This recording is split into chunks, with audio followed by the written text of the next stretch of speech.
Kabuhay na mo trabaho na pud ta. Ana kuyog ta.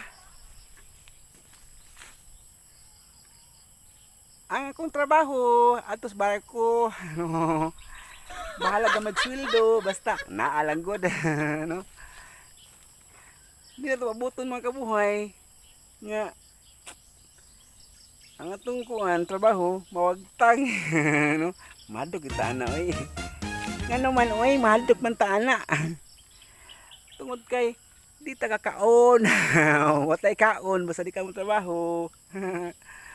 Mga kabuhay, nakabantay mo sa kong background no, daghang bituon no, dili oy refleksyon na sa kanang kuan sa dahon no. Mga kabuhay na ato nang kuan tong routine, daily routine ba no, nga magpakatawa ta sa Facebook. Mga kabuhay, gimingaw na jud kay kon niyo no. Giningaw sa kabuhay ninyo no. Dahang salamat og maayong Merry Kulis.